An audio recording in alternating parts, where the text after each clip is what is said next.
lot of people, especially women, have been left in financial straits if their mate passes away and somehow they don't have the necessary information to sustain themselves after that. It can be a terrible shock.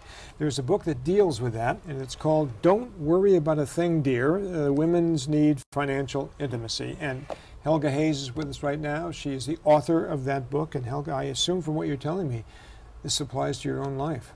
Yes, this is my personal story used as a template to hang the information for other women around it. And don't worry about a thing, dear, is an expression that my husband used to say to me, trying to reassure me that even though he was an entrepreneur and we lived in a community property state, and even though we had large lines of credit that needed to be drawn on, I wasn't to worry about a thing. And I had a personal experience that showed me I did need to worry. I met a woman who was in the same situation I was, and after learning about her situation, I realized I better look into this because these kinds of things could happen to me. They can happen in anybody's situation. Anybody. I think particularly people have been married a long time, they fall into certain roles. A husband, not always these days, but a lot of times the husband's been taking care of the financial matters and the wife's raising children and doing all the other important things that they do.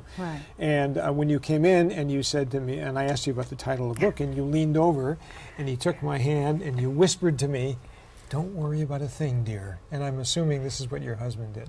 Yes, and in a very quiet, intimate kind of way, and like everything is all right. Yes, don't worry, and I'm going to take care of everything, and you don't need to worry about anything. What was the reality?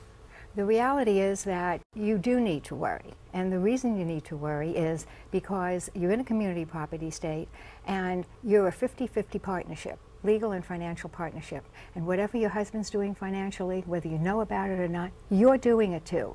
So just as in any other partnership, sure, it's a love relationship and this is your soulmate and you love him and all that, but you're still part of the partnership, and you need to know what the finances are in that partnership.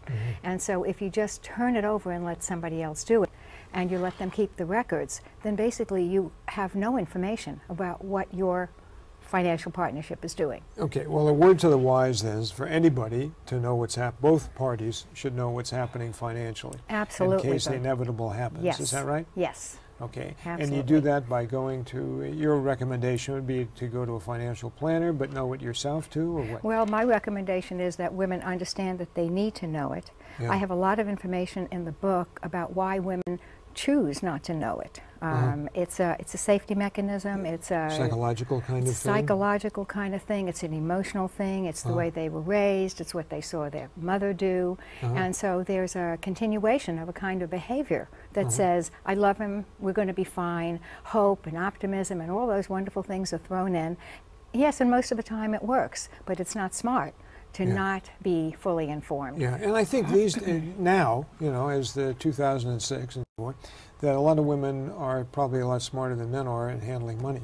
Yes. You know, some of that is changing a little bit in terms of attitude about, I'll just let the man take care of me. That's right, and you'd be surprised, really surprised, to find that many times a woman will be handling large sums of money in her job, and she'll come home and she will revert to the traditional role of wife and let him take care of all the marital finances. I will do the corporate finances, that's my job, but I'm going to let hubby take care of it. Okay, yeah, you had a talk that was scheduled for November 11th, and some of this segment may run before and after that, but basically you're going to be telling women that story, is that right? Yes, I'm going to be telling them the story, what they need to know, what they need to, what kind of documents they need to have together, because the whole thing is, you hope you really don't ever need this information. You're a couple, you want this to go on, for, you know, till your 90s, but you just don't know. The reality is you might need it. Okay. The book's called Don't Worry About a Thing, Dear, said in a whispering tone. Nice to see you, Helga. Helga Hayse has been our guest. Thanks for joining us. Thank you so much.